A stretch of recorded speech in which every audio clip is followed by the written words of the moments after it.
घर में आग लगी है, घर ही की चिराग से বাড়িতে আগুন লেগেছে আপনারই কারণে। যুবক, সমাজকে তুমি সংস্কার করবে, সমাজের যত পাপ, এই পাপের কারণে তুমি নিজে দায়ী, তুমি নিজে দায়ী পাপের কারণে। দেখুন আজকে যুবক কত পাপে লিপ্ত। আমাদের সমাজে পাপও যত বেড়েছে, সমাজে তত আযাবও বেড়েছে। বেড়েছে না? বেড়েছে। আল্লাহু আকবার। একটা লোক রেল চালায়, রেল, ট্রেনের ড্রাইভার, পাইলট, 60 বছরে একদিন হয়ে গেলে তার আর চাকরি টিকবে না। মানে রেল কর্তৃপক্ষ জানে চোখের জ্যোতি কমে গেছে, সিগন্যাল বুঝতে পারবে না, অ্যাক্সিডেন্ট করবে। তার মানে সরকারি হিসাবে 60 বছর হয়ে গেলে ওর আর কোনো দাম নাই। তোমার সম্মানের কারণে বাড়িতে বসে বসে টাকা খাও, তবুও ভালো, অর্ধেক বেতন খাও। তুমি মরে গেলে তোমার বউ খাক, তবুও শান্তি। তুমি স্কুলে এসে সর্বনাশ করে দিও না, ট্রেন চালিয়ে অ্যাক্সিডেন্ট করে দিও না। তার মানে কি 60 বছর বয়স মানে তুমি নিজেই এখন এমার্জেন্সি রোগী, তাই না? আর আমাদের সমাজের অবস্থা কি? আমার মাঝে সাঝে মাথায় খুন চেপে যায় সব দেখলে, আমি সহ্য করতে পারি না। 60 বছর বয়স হয়ে গেল, স্কুল থেকে রিটায়ার করেছে, এইরকম লোককে গ্রামের মসজিদের মিটিং ডেকেছে, বলছে তুমি সভাপতি হও। ও সভাপতি হয়ে কি করবে? ঘোড়ার ডিম করবে? নিজের 20 বার 4 বার করে অজু করলে ভেঙে যায়। ওর হাতে দিয়েছে বড় সমাজের খাতা, বলছে তুমি হিসাব রক্ষক হও। ও কি হিসাব করবে? ও কি হিসাব করবে? যত মাদ্রাসা, মসজিদ, ঈদগাহ, জলসা, সমস্ত জায়গাতে বুড়ো মানুষ ও চলতে পারে না, ওকে দায়িত্ব দিয়েছে, বলছে তুমি সভাপতি হও। ও সভাপতি হয়ে কি করবে? আর ওকেও বলি তোমার নিজস্ব তো একটা জ্ঞান বুদ্ধি থাকা দরকার, যে আমার এখন বুদ্ধি কমে গেছে, চোখে চশমা লাগাতে হয়, কানে আমার ইয়ারফোন লাগাতে হয়, কানে কম শুনি বলে, অজু ভেঙে যায় বারবার, আমার নামাজে গেলে লুঙ্গি খুলে যায় বারবার, আমি এই দায়িত্ব নিই কেমন করে? তারও তো একটা বিবেক বুদ্ধি থাকা দরকার। হ্যাঁ, ওকে আবার না দায়িত্ব দিলে মসজিদ পরিবর্তন করে অন্য মসজিদে নামাজ পড়তে যায়। করে কি করে না? করে। বলছে এই মাদ্রাসা দান করি না। বলছে কেন? বলছে আমি ভালো ছিলাম, সভাপতি চালাকি করে 3 জন পার্টিবাজি করে বাদ দিয়ে দিল। ঠিক করেছো, তোমায় বাদ দিয়েছে। তুই বুড়ো বয়সে সভাপতি হতে এসছো কেন? তোমার সভাপতির দাম আছে? তুমি কেন মাদ্রাসার দায়িত্বে থাকবে? তুমি কেন মসজিদের দায়িত্বে থাকবে? তুমি কেন ঈদগার দায়িত্বে থাকবে? আরে শোনো, সমাজ পরিবর্তন করতে গেলে প্রতিটা স্তরে যুবকদেরকে এগিয়ে আনতে হবে। আর এরা তো সেই যুবক যারা পরের জমি জোর করে দখল করে ক্লাব তৈরি করে পরের ঝাড়ের বাঁশ কেটে, এরা সেই যুবক। ভারত অস্ট্রেলিয়া খেলা রাত 2টোয় শেষ হয়েছে ম্যাচ, পোল্ট্রির দোকানদারের ডেকে নিয়ে রাত 2টোর সময়তে গ্যাস ওভেন ভাড়া করে দোকানদারের কাছ থেকে মুরগি কিনে পিকনিক করা যুবক। এরা তো সেই যুবক যারা উত্তর পাড়াদের সঙ্গে চ্যালেঞ্জ করে দক্ষিণ পাড়াতে দামি বক্তা এনে রাতারাতি প্যান্ডেল করে তারপরের দিন জলসা করার ক্ষমতা রাখে। এরা তো সেই যুবক ওই পাড়াতে 20টা গরু জবাই করে জলসা করেছে, আমরা 30টা করব। আরে এদের দ্বারা সমাজ পরিবর্তন করা সম্ভব? কোথায় কাজ নাই, কিছু নাই, সব বুড়ো লোকগুলোকে ধরে এনে বড় খাতা দিয়ে বলছে তুমি সভাপতি হও। আর ও খুব আনন্দ করছে, বুড়ো বয়সে একটা দায়িত্ব পেলাম। তাহলে বুঝতে পারছেন না? আসলে ও তো বোঝে না কার নাম দায়িত্ব। ও বুঝে না। আমি মাঝে সাঝে অবাক হই, আবার দায়িত্ব না দিলে অনেক লোক রাগ করে না। এবার একটা কথা বলি, আমি কংগ্রেস পার্টি করি, ধরে নেন, বোঝানোর জন্য বলছি। তা কংগ্রেসের আমি এমএলএ, এবার আমি কংগ্রেসের টিকিট পেলাম না, পার্টি থেকে আমার টিকিট দেয়নি, কারণ কিছু একটা ঘটেছে। আমি তখন দল পরিবর্তন করে মমতার দলে যাব যদি টিকিট পাই। আমি জানি রাজনৈতিক দলের টিকিট না পেলে লোক দল পরিবর্তন করে, কারণ এখানে 5 বছর এমএলএ হওয়া মানে কোটি কোটি টাকার আত্মসাতের ব্যাপার, তাই না? তার মানে আমি এটা বুঝি যে দল আমি করি সে দলের টিকিট না পেলে দল পরিবর্তন করে। এটা করে কি করে না? তো মসজিদের দায়িত্ব থেকে বাদ দিলে তুমি মসজিদ পরিবর্তন কারো কেন? নিশ্চয়ই এখানে খাওয়া দাওয়ার ব্যাপার থাকে, তাছাড়া তুমি দল পরিবর্তন করো কেন? তোমাকে বাদ দিয়েছে তাই কি হয়েছে? দিতেই পারে, তাই না? এই মাদ্রাসা দান করে না, কারণ কি বলছে? ওকে কেশিয়ার থেকে বাদ দিয়েছে, তাই তো দিয়েছে, তাই কি হলো? দায়িত্ব থেকে কাজ করতে হয়, আর দায়িত্ব না থাকলে কাজ করা যায় না? হ্যাঁ, অবশ্যই করা যায়। তার মানে একটা সমাজকে পরিবর্তন করতে গেলে সর্বপ্রথম যুবকদের মাধ্যমেই সমাজ পরিবর্তন করতে হবে। নাম্বার 2, এককভাবে সমাজ পরিবর্তন করা যাবে না। এই জন্য মুহাম্মদ সাল্লাল্লাহু আলাইহি ওয়াসাল্লাম সর্বপ্রথম তিনি সংগঠন তৈরি করেছিলেন। তার মানে জমাতবদ্ধভাবে, ঐক্যবদ্ধভাবে একটা সমাজকে পরিবর্তন করা সম্ভব। কি বলছি বুঝতে পারছেন? এবার একটা কথা আপনাদেরকে বলি, আলুর বস্তা দেখেছেন? আলুর বস্তা দেখেছেন না? দেখেছেন? সমাজ পরিবর্তনের যুক্তি পেশ করছে। এখন আলুর বস্তার ভিতরে মাঝখানের দিকে যদি একটা আলু পচে যায়, আচ্ছা বলুন তো, সব আলু ভালো, ধরে নেন 100টা আলু আছে, 99টা আলু ভালো, মাঝখানে একটা আলু পচা, তাই তো? আচ্ছা বলুন, সব ভালো আলুগুলো ওই পচা আলুটাকে সুস্থ করতে পারবে? পারবে? পারবে না। কিন্তু ওই পচা মালের এত টেম্পার, ও যদি 10 দিন থাকে 1 বস্তা আলু সব পচিয়ে দিবে। পারবে কি পারবে না? পারবে। তাহলে আমাদের দরকার হচ্ছে ওই পচা আলুটাকে বস্তা থেকে বাছাই করে বার করে অন্য জায়গায় ফেলে দেওয়া, তাই না? সমাজে দেখবেন ঐক্যবদ্ধ জীবন কেন করতে হবে? মুহাম্মদ সাল্লাল্লাহু আলাইহি ওয়াসাল্লাম সংগঠনের কথা কেন বললেন? তার পিছনে যুক্তি আছে। এখন আলু যদি আপনি একা বার করতে চান, এটা আলু দিয়ে উদাহরণ দিলাম, মানুষ দেওনাপুরের সব লোক ভালো, একটা লোক খারাপ, গাঁজার দোকানদার, ও গাঁজা বিক্রি করে দোকানে। আচ্ছা বলুন তো, আপনি যদি একা গিয়ে বলেন, এই তুই যদি গাঁজা বিক্রি করিস তো চামড়া তুলে দেব, ওর কিন্তু 8টা ছেলে। গাঁজার দোকানদারের কটা ছেলে? 8টা। আপনার 2 ছেলে, বলুন তো আপনার পিঠের চামড়া থাকবে না ওর পিঠের থাকবে? আপনার থাকবে না, প্রতিবাদ করতে গেলে থাকবে, কারণ ওর 8টা বেটা আপনার চামড়া তুলে দিবে, তুলে দিবে।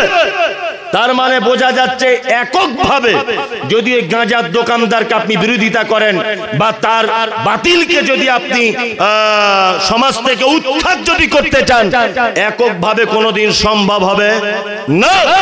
যদি ওই গাঁজার দোকানদারের প্রতিবাদ করার জন্য 10 জন গ্রামের যুবক, 10টা পরিবার, 10টা লোক যদি এককভাবে তাকে হুঙ্কার দিয়ে বলে, তুমি যদি দ্বিতীয় দিন গাঁজা দোকানে বিক্রি করো তোমার পাছার চামড়া তুলে দিব, বলুন তো দেখি দোকানদার ভয় করবে কি করবে না?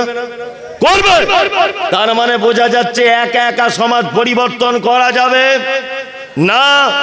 জুম্মার মসজিদে ইমাম সাহেব একা খুতবা দিয়ে সমাজ পরিবর্তন হবে না। ইমাম সাহেবের সঙ্গে আপনাদের থাকতে হবে, তবে সমাজ পরিবর্তন করা সম্ভব। অধিকাংশ ইমাম সাহেব হক কথা বলার কারণে তার চাকরি চলে গেছে। আমি নিজের শোনা ইমাম সাহেবের কাছে কথা, সুদের ব্যাপারে বক্তব্য দিয়ে অজস্র ইমামের চাকরি চলেছে। হারামের বিরুদ্ধে বক্তব্য দিতে গিয়ে অজস্র ইমাম সাহেবদের চাকরি নষ্ট হয়েছে। পণপ্রথার বিরুদ্ধে বক্তব্য দিতে গিয়ে অজস্র ইমাম সাহেবদের চাকরি নষ্ট হয়েছে। আর এই ইমাম সাহেব ইমাম বলে টোটাল সমাজ পরিবর্তন করার ঠিকাদার নাকি উনি? আপনি কি করলেন? আপনি অন্তত পক্ষে কিছু করতে পারেন না পারেন, আপনিও সাপোর্টে কথা হয়ে বলুন যে না, আল্লাহ এবং তার নবী মানা করেছেন, এ কথাই সত্য, আল্লাহ এবং তার নবী নিষেধ করেছেন, এ কথাই সত্য। অথচ আমরা সমাজের মানুষ এমন, ওর সাপোর্ট করা তো দূরের কথা, বরং বিরোধী লোকেদের সঙ্গে পার্টি করে মুনাফিকি করে ইমাম পরিবর্তন করে দিয়েছে। কি বলছি বুঝতে পারছেন? তার মানে সমাজ পরিবর্তনের আর একটা দিক হলো ঐক্যবদ্ধভাবে সমাজ পরিবর্তন করতে কি হবে, এককভাবে হবে না। এইবার আপনাদের বলি, সমাজ পরিবর্তনে যুবকদের দায়িত্ব দিলে সমাজের উপকার কি হবে বলবে? এটা বলে দিই, সব যুক্তি তর্ক দিয়ে আপনাদেরকে বোঝাচ্ছি। আচ্ছা বলুন, এলাকায় দেখবেন কিছু ফুটবল খেলা হয়, হয় না? হয়। দেখবেন যখন গোল হয়ে যায় তখন দুটো মেয়ে হাফ প্যান্ট পরে কলকাতার দিক থেকে ভাড়া করে আনে, হাফ প্যান্ট করে এরকম ঝুমঝুমি বাজিয়ে ড্যান্স করে। দেখেছেন অনেক জায়গা হয়। ফাইনাল খেলাতে আনে, সব আনে না? আনে। চাচাও দেখছি হা করে দেখছে, 16 বছরের ছেলেও দেখছে, 60 বছরের বুড়োও দেখছে। কি বললাম বুঝলেন? এগুলো হয় কি হয় না? হয়। আচ্ছা, আপনাদের গ্রামে দেওনাপুরে ওই একটা ফুটবল খেলা হচ্ছে ধরে নেন, ভালো করে বুঝবেন। 4টে বুগি বুগি ড্যান্স করার মেয়ে নিয়ে এসছে, আর একটা করে গোল হচ্ছে, আর সেইরকম ড্যান্স, লোকে হাততালি দিচ্ছে। সাংঘাতিক খেলা, আমাদের গ্রামের মতো খেলা, ঐতিহ্যবাহী খেলা এই মালদা এলাকায় আর কোনোদিন হয় না। এইসব নানান গল্প হয় কি হয় না? আচ্ছা, এই খেলাগুলো পরিচালনা করে কারা? কারা বলুন? যুবক ছেলেরা করে তো। এই যে 1 জানুয়ারিতে পিকনিক, ডিজে বাজানো করে কারা? বুড়োরা। কারা করে? যুবকরা। 31st নাইট এগুলো করে কে? যুবক। ভ্যালেন্টাইন্স ডে পালন করে কে? যুবক। গ্রামের ক্লাবের সেক্রেটারি হয় কে? যুবক, তাই না? যে সমস্ত যুবকরা দেখবেন সমাজে বা আপনার দেওনাপুরে বেশি বাড়াবাড়ি করছে অন্যায় কাজে, তাদেরকে ধরে মাদ্রাসা, মসজিদ, ঈদগাহ, জলসার দায়িত্ব দিয়ে দেন, দেখবেন গ্রাম পরিবর্তন হয়ে যাবে। কি বললাম বুঝলেন না? যে যুবকটা 16 দলীয় টুর্নামেন্ট পরিচালনা করে, ন্যাংটো মেয়ে এনে ড্যান্স করায়, এর পিছনে যে ছেলেটা সব থেকে বড় হাত বা যে ছেলেটা ওই খেলার সভাপতি, তাকে ধরে মসজিদের সভাপতি করুন। ওর বিবেক বাধা দেবে যে আমি এখন আল্লাহর ঘরের সভাপতি, ন্যাংটো মেয়ে ভাড়া করা আর যাবে না। আমি এখন মসজিদের সেক্রেটারি, আমি আর ডিজাইনে 1 জানুয়ারিতে পিকনিক করতে পারবো না। লোকে আমাকে খারাপ বলবে। এই মানবিকতার দৃষ্টিতেও দেখবেন ও পরিবর্তন হবে। হবে কি হবে না? হবে। তাহলে কাল সকাল থেকেই দায়িত্ব হয়ে গেল আপনার তবলিগি জলসা সব বাদ দিয়ে দিতে হবে, সব যুবকদের আনতে হবে সব জায়গায়, ঠিক আছে?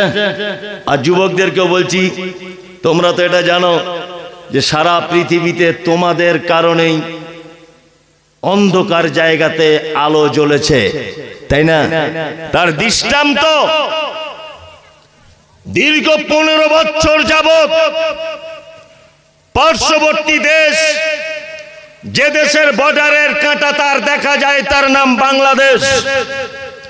15 বছর যাবত শেখ হাসিনা স্বৈরাচারী সরকারের কারণে আল্লামা দেলওয়ার হোসেন সাইদি থেকে শুরু করে, মামুনুল হক থেকে শুরু করে, আব্দুর রাজ্জাক বিন ইউসুফ থেকে শুরু করে, মুজাফফর বিন মহসিন থেকে শুরু করে, রফিকুল ইসলাম মাদানী পর্যন্ত প্রতিটা স্তরের আলেমরা নির্যাতনের শিকার হয়েছে শেখ হাসিনার নির্যাতনের কারণে। এটা আপনারা দেখতে পেয়েছেন।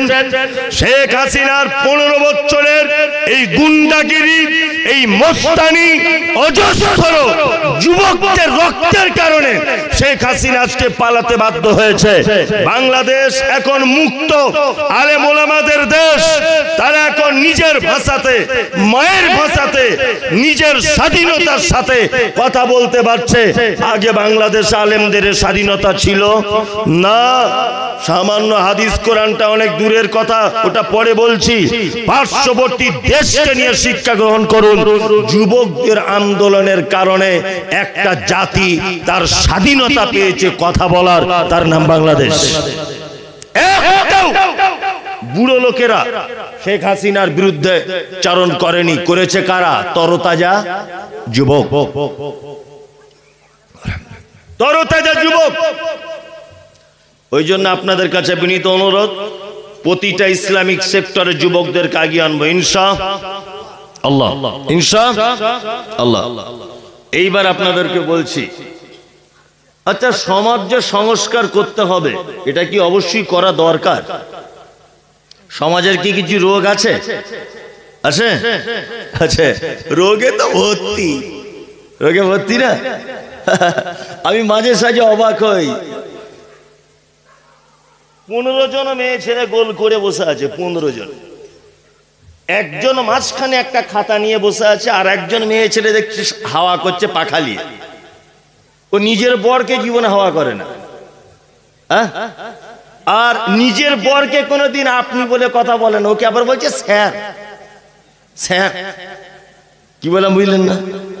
এই গোল করে বসে মাঝখানে একজন বসে থাকে আর একজন হাওয়া করে, আর স্যার আর স্যার, স্যার আর স্যার। আচ্ছা বলুন তো এগুলো কারা? কিস্তি? এসব তো আপনাদের দিকে নেই। আচ্ছা আচ্ছা, তাহলে এটা ভালো জিনিস না খারাপ জিনিস? খারাপ, খারাপ। দুই, সমাজে অজস্র রকম পাপাচার চলছে, চলছে না? চলছে। অনেক পাপ এমন হয় যে পাপগুলো প্রতিবাদের কারণে দিন রাত বেড়ে চলেছে, চলেছে না? চলেছে। মানে কি বলবো আর, মাঝে সাঝে এত রাগ হয় আবার হাসিও লাগে। একটা লোক মসজিদে এসে বলছে কাতার ঠিক করে নেন, না তো আল্লাহ হৃদয়কে বেঁকিয়ে দিবে। যে লোকটা বলছে কাতার ঠিক করে নেন, ও ধান লাগাবে, জমির আল কেটে এসছে, এমন করে ইংরাজি 5-এর মতো করে দিয়েছে, চেঁচে। মানে ওইদিকে আল কেটে আল বেঁকিয়ে দিয়ে এদিকে কাতার ঠিক করছে। এই তো আমাদের চরিত্র, তাই না? চাচা আবার তসবি নিয়েও ঘোরে, অথচ ওর যত ধান আলি হয়, যত ভুট্টা কোথায় হয়?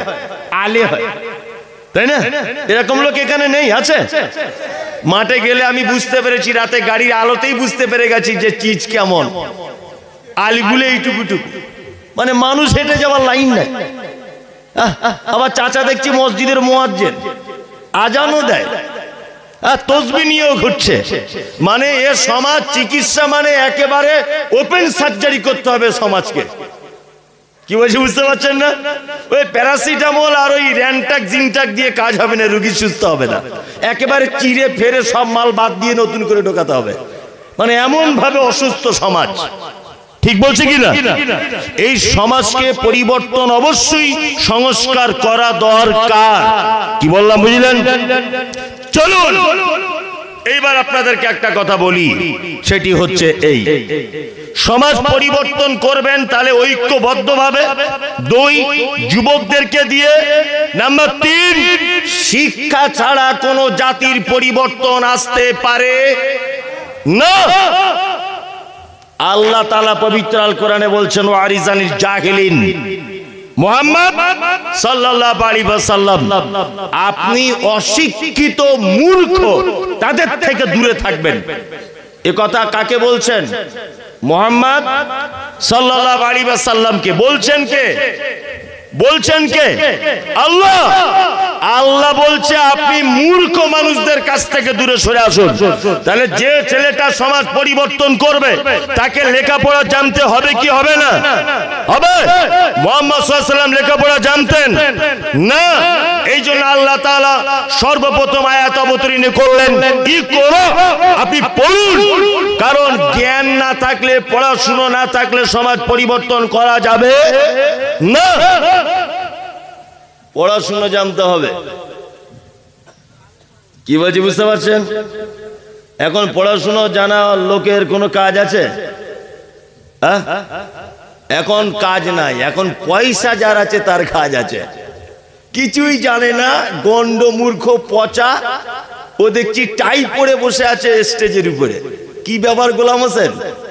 ও যে লটারিতে 1 কোটি টাকা পেয়েছে, সাংঘাতিক বড় বাড়ি করেছে, ওকে সভাপতি করে দিয়েছে। এ হচ্ছে কি হচ্ছে না? হচ্ছে। রাজনৈতিক দল করে 5 বছরে, আগে আন্ডার প্যান্ট পরে ঘুরতো, কেউ চিনত না ওকে। নে কি করে ভোট ফোট করে প্রধান হয়ে গেছে বা এমএলএ হয়েছে। কি বললাম বুঝলেন না? আগে ভাঙা সাইকেল নিয়ে ঘুরতো, ওর বাপ আগে বিস্কুট টিস্কুট নিয়ে পাড়ায় ফেরি করতো।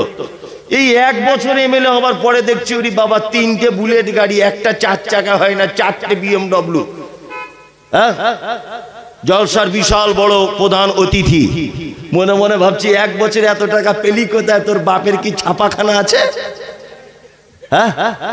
এত টাকা আসে কোথা থেকে? মানে আমাদের সমাজের শিক্ষিত মানুষের দাম নাই। আছে? নাই। দাম কাদের? যাদের মোটা টাকা আছে তাদের, তাই না? আল্লাহু আকবার। আল্লাহ সুবহানাহু ওয়া তাআলা শিক্ষিত মানুষদের ব্যাপারে পবিত্র আল কোরআনে প্রথম আয়াত অবতীর্ণ করলেন। কি প্রথম আয়াত অবতীর্ণ করলেন? শিক্ষার ব্যাপারটা নিয়ে আমি একটুখানি আলোচনা করি, তারপরে আমি আবার অন্য কথাতে যাব। আচ্ছা বলুন তো, শিক্ষা আর বিদ্যা এই দুটো এক না আলাদা? আলাদা। কি করে বুঝলেন আপনি আলাদা? এক। হ্যাঁ ঠিক বলেছে এক। ও আবার ওর সঙ্গে বলছে দুটোই এক। শিক্ষা যার নাম, বিদ্যা তার নাম। ও আবার বলছে ওকে, ও বলছে আলাদা, বলছে তুই জানিস দুটোই এক। কি বলছি বুঝতে পারছেন না? আবার ও যেটা বুঝেছে সেটা বলেছে। কি বললাম বুঝলেন তো? শেষে বাংলাদেশের মতো অবস্থা। বলছে নবীজির নাম কি? বলছে শেখ হাসিনা। আশ্চর্য ব্যাপার। ওকে জিজ্ঞাসা করছে শেষ নবীর নাম কি, মানে একজন রিপোর্টার জিজ্ঞেস করছে বলো তো শেষ নবীর নাম কি? বলছে শেখ হাসিনা। কি বললাম বুঝলেন? তা আমাদের অবস্থা ঠিক তেমন। আল্লাহ তুমি আমাদেরকে হেফাজত করো, আমিন। এই শিক্ষা আলাদা, বিদ্যা আলাদা। বিদ্যা তাকে বলে ওইখানে তোর দাদির কবর, ডালিম গাছের তলে 30 বছর ভিজায় রেখেছি দুই নয়নের জলে। এর নাম কি? বিদ্যা। এর নাম বিদ্যা। মানে কবিতা, কবি বলতে চাইছে যে একটা নানা তার নাতিকে বা দাদু তার নাতিকে বলছে ওইটা তোর দাদির কবর, তোর দাদিকে এত ভালোবাসতাম, তোর দাদি যখন মায়ের বাড়ি চলে যেত রাতে আমার ঘুম হতো না, এত ভালোবাসতাম তোর দাদিকে।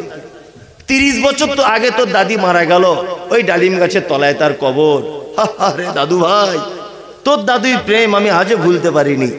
30 লাইনের কবিতা, ভালো করে বুঝবেন।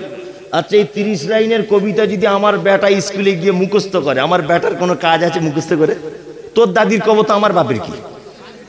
হ্যাঁ, তোদের প্রেম ভালোবাসার গল্পর কবিতা পড়ে আমার লাভ আছে? কোনো লাভ নেই। এর নাম কি? বিদ্যা। বিদ্যার নাম বিদ্যা হলো সেটা যেটা মানুষ মুখস্থ করে, কণ্ঠস্থ করে, কিন্তু তার দ্বারাতে সে কোনো উপকৃত হয় না। এর নাম বিদ্যা। শিক্ষা কার নাম? শিক্ষা হচ্ছে সেইটা যেটা অর্জন করার পরে তার রুচির পরিবর্তন হয়, তার দেখার পরিবর্তন হয়, তার বন্ধুর পরিবর্তন হয়, তার খাওয়া দাওয়ার পরিবর্তন হয়, তার পরিবেশের পরিবর্তন হয়, তার সমস্ত খারাপ কাজ দূরীভূত হয়ে ভালো কাজ সে ধরে নিতে পারে। এর নাম শিক্ষা। তার মানে বুঝে নিতে হবে, হেডমাস্টার স্কুলে চাকরি করে, ওর মেয়ে ছোট জামা পরে বাজারে ঘুরছে, তাহলে হেডমাস্টার শিক্ষিত হলো? শিক্ষিত হলো না। আপনি এমএ পাস করেছেন, আজও আপনার স্ত্রী বন্ধন লোনের স্যারের পাশে গিয়ে গায়ে গা ঠেকিয়ে বসে আছে, আপনি পরিবর্তন করতে পারছেন না, আপনি বিদ্বান, আপনি শিক্ষিত নয়। কি বলছি বুঝতে পারছেন? আজও পর্যন্ত আপনি এমএ পাস করা লোক, আপনি প্রাইমারি স্কুলের টিচার, আপনি প্রাইভেটের মাস্টার, আপনি ভালো উচ্চ পদের একজন অফিসার, অথচ আপনার মেয়ে প্রাইভেট মাস্টার রেখেছেন বাড়িতে, আপনার স্ত্রী ওইদিকে রান্নাঘরে কাজ করে, আর আপনার 17 বছরের বেটি আর ওই মাস্টার একটা ঘরের দরজা লাগিয়ে আপনার মেয়েকে পড়ায়। কি বলছি বুঝতে পারছেন না? কি জামানা এলো! মেয়ের জন্য মাস্টার দেখছে, তা মা বলছে মাস্টার চলবে না। তো বলছে কেন? বলছে মাস্টারের দেখতে খারাপ। মাস্টারের দেখতে খারাপ তো তোর বাপের কি? ও তো তার বিদ্যাটাকে তোর বেটিকে দিবে। আশ্চর্য ঘটনা, এগুলো বাস্তব। চলছে কি চলছে না? মেয়ের প্রাইভেট মাস্টার দেখছে, তার বাপ ছেলেটা একটু দেখতে খারাপ, তা মেয়ের মা আগে থেকে বলে দিচ্ছে চলবে না, ছেলেটা দেখতে কেমন, তা ও কি তোমার মেয়েকে বিয়ে করতেই চাই? তো পড়াতে আসছে। তার মানে কি বোঝা যাচ্ছে যে এখনো পর্যন্ত অনেক পাপ কাজে আপনার স্ত্রী সহযোগিতা করছে, অনেক এরহানো পাপ কাজে। আপনি যদি আপনার বেটিকে, আপনি আপনার স্ত্রীকে কন্ট্রোলে রাখতে না পারেন, তাহলে আপনি বিদ্বান, আপনি শিক্ষিত নয়।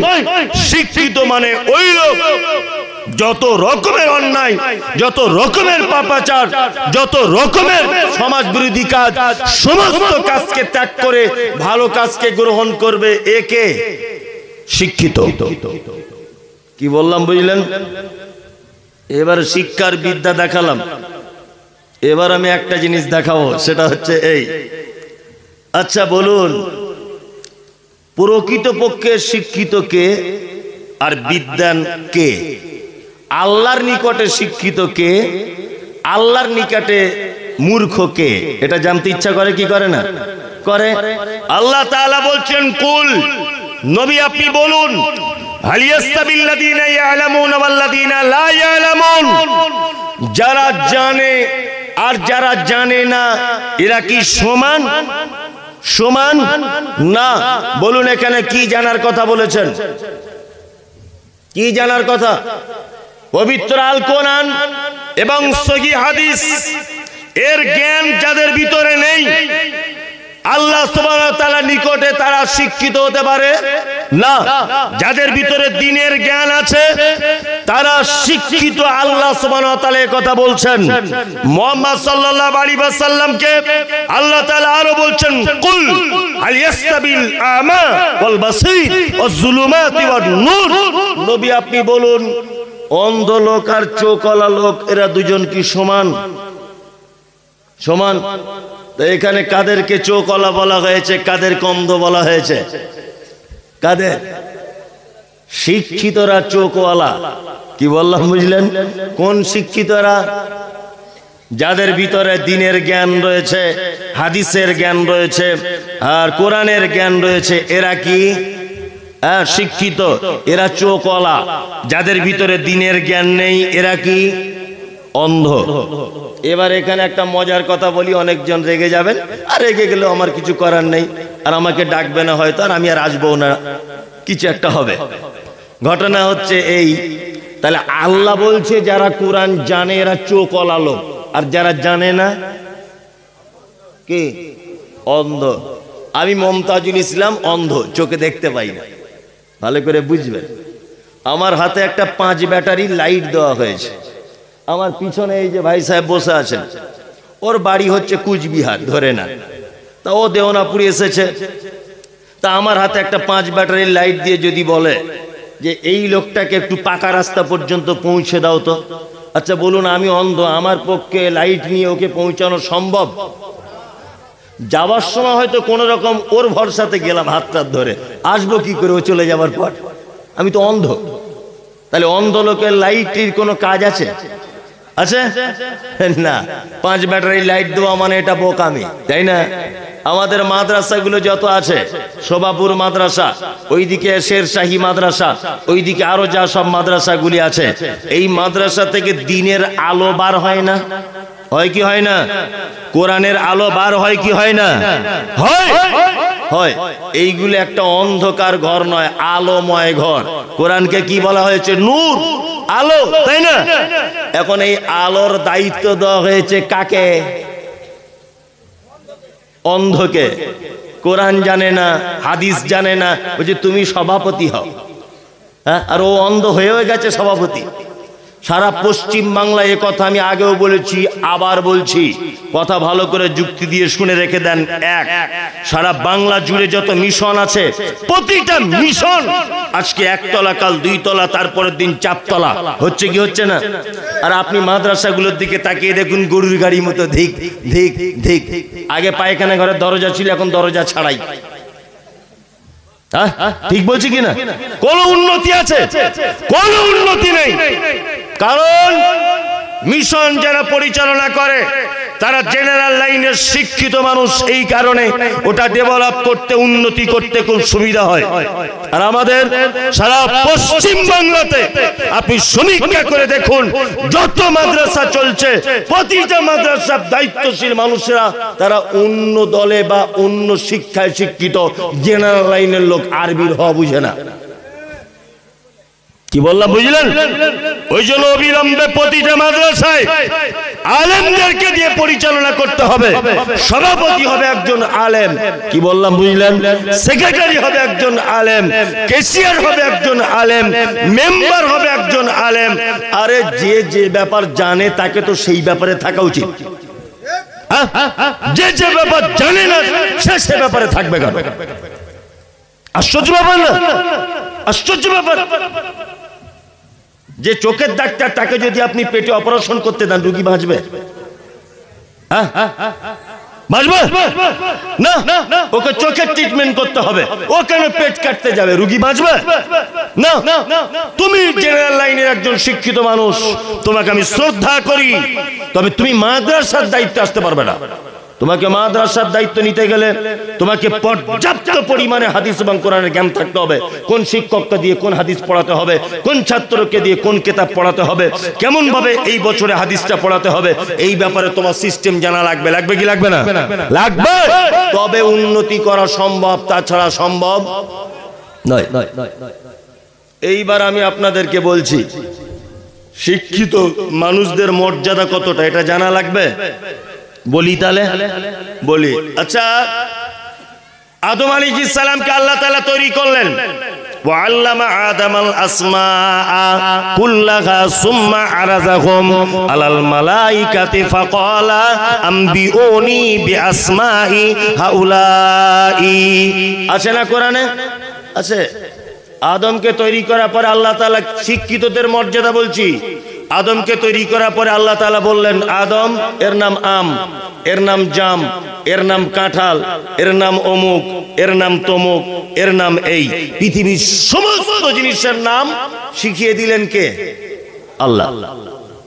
শিখিয়ে দেওয়ার পরে এবারে ফেরেশতাদেরকে ডাকলেন। ফেরেশতাদেরকে ডাকার পরে বলছেন, এই তোমরা বলো তো এগুলোর নাম কি? এগুলোর নাম কি? বলছে, আল্লাহ আপনি যতটুকু আমাদের শিখিয়েছেন তাছাড়া বেশি জানি না। তখন আল্লাহ বলছে, আদম তুমি বলো এগুলোর নাম কি? আদম আলাইহিস সালাম এক ধার থেকে নাম বলে দিলেন। তখন আল্লাহ তাআলা ফেরেশতাদেরকে বলছেন, এই আদমকে সেজদা করো। আদমকে কি করো? সেজদা করো। সবাই সেজদা করলো, মিস্টার ইবলিস করলো না। ইবলিস করলো না। ও আবার যুক্তি পেশ করছে, কি বলছে, আমি ওকে কেন সেজদা করতে যাব? ও মাটির তৈরি, আমি আগুনের তৈরি। হ্যাঁ, আগুনের কাজ উপরের দিকে ওঠার, কি বললাম বুঝলেন? আর মাটির কাজ নিচের দিকে আসার। তা আমি বড় হয়ে ওকে কেন সেজদা করতে যাব? আল্লাহ বলছে, করলি না এটা তবু ঠিক ছিল, মাফ করে দিতাম। তুই আবার যুক্তি পেশ করছিস। হ্যাঁ, আমাদের সমাজে কিছু লোক আছে না যুক্তি পেশ করে। বলছে, মৌলভী সাহেব বিয়ের পণটা নেওয়া কি? তা বলে দিয়েছে আমরা একেবারে হারাম। ভালো করে বুঝবেন। ও আবার পরে বলছে, যদি খুশি করে দেয়, যদি খুশি করে দেয় না, আমি বলে দিয়েছি তবুও হারাম। বুঝছি, যে ওর মেয়ে যদি চেয়ে আনে তবুও হারাম। ওর মেয়ে চেয়ে আনলেও হারাম। হ্যাঁ হারাম। ওর মেয়ে কি আর এমনি চেয়েছে? তুমি ফোনে আগে থেকে সব লিস্ট পাঠিয়ে দিয়েছো, আমি বুঝি না? হ্যাঁ, তোমার চালাকি। তার মানে কি, একটা জায়েজ না জায়েজ জিনিসকে ও ঘুরিয়ে ফিরিয়ে কি করতে চাইছে? জায়েজ করতে চাইছে। কি বললাম বুঝলেন না? জায়েজ করতে চাইছে। আল্লাহু আকবার। হুজুর পান খাওয়া কি? বিড়ি টানা হারাম। আচ্ছা আচ্ছা আচ্ছা আচ্ছা। যদি সিগারেট খাই ওটাও হারাম। খৈনি ওটাও হারাম। তা হাদিসে তো এগুলো লেখা নাই, কেন হারাম হতে যাবে? একটু মুকরু করা যায় না? যদি মুকরু করা যাবে না? আল্লাহু আকবার। মানে কি, আমরা ইসলামিক এমন এমন বিষয়, এমন এমন যুক্তি পেশ করে এদিক ওদিক করে সেটাকে কি করি? হালাল করার কি চেষ্টা করি, তাই না? এরা আরো খাতারনাক। এরা কি?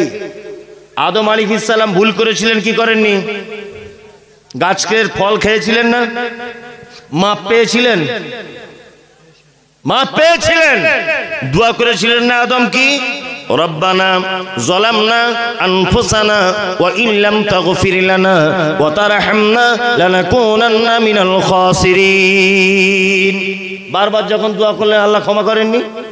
তাহলে আদমকে আর হাওয়াকে ভুল করেছিলেন, ক্ষমা করেছিলেন, তাই না? ইবলিসকে ক্ষমা করেনি, কারণ যুক্তিবাদী। একই যুক্তিবাদী। কি বললাম বুঝলেন? যাই হোক, তাহলে ইবলিস সেজদা করলো না, ফেরেশতারা সব সেজদা কি করলো? আচ্ছা বলুন তো, আল্লাহ ফেরেশতাদের দিয়ে আদমকে সেজদা করালেন কেন?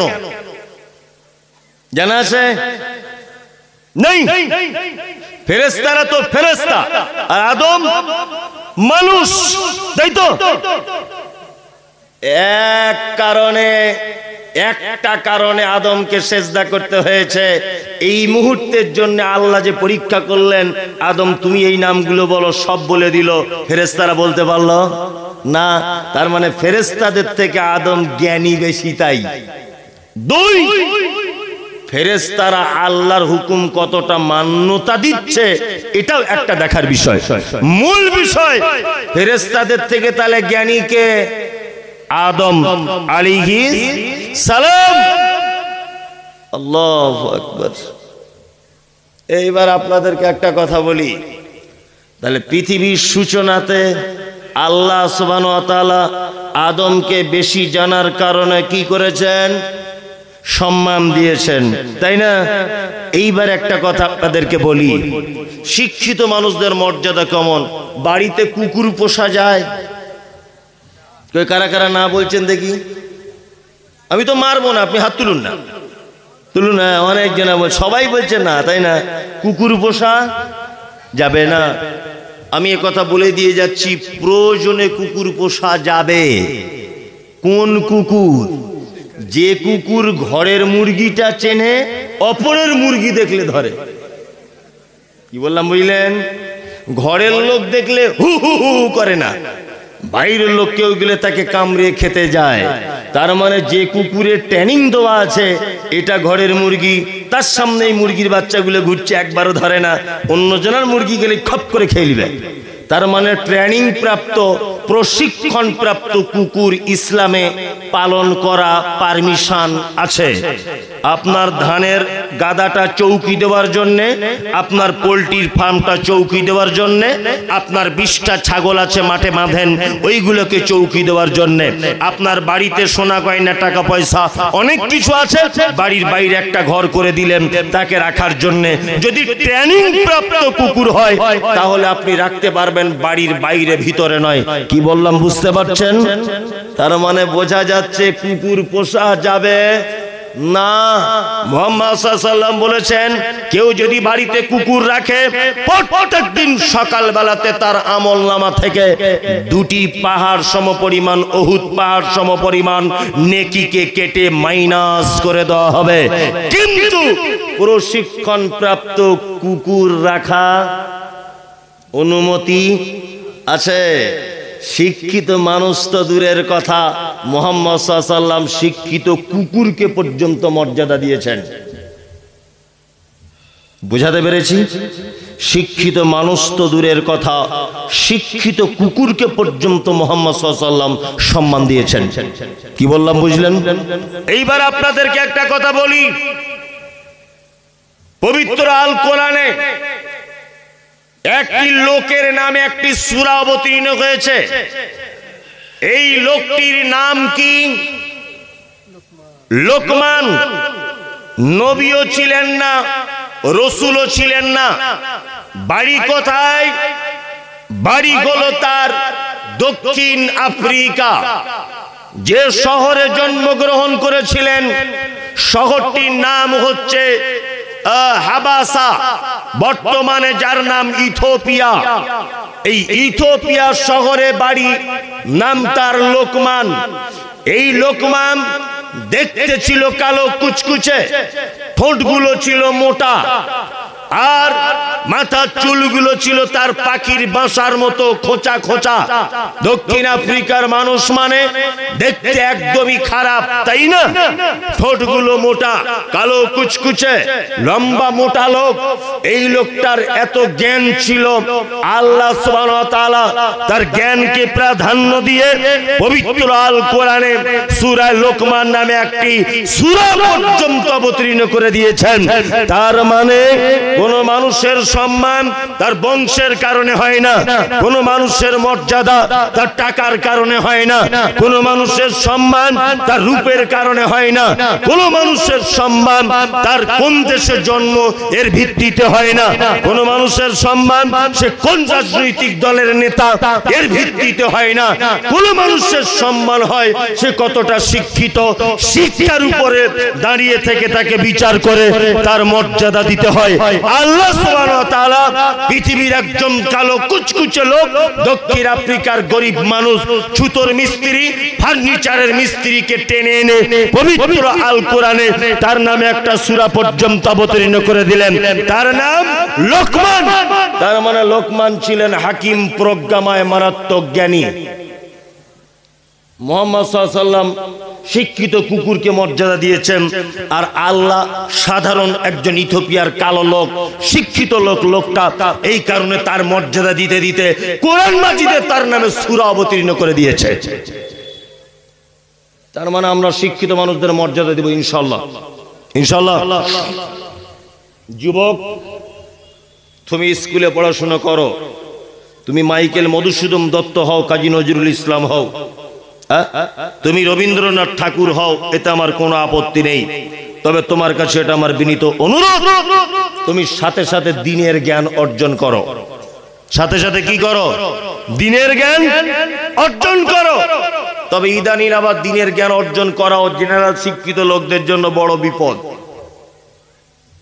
কিছু কিছু বক্তব্য শুনলে সত্যি আমি খুব কষ্ট পাই।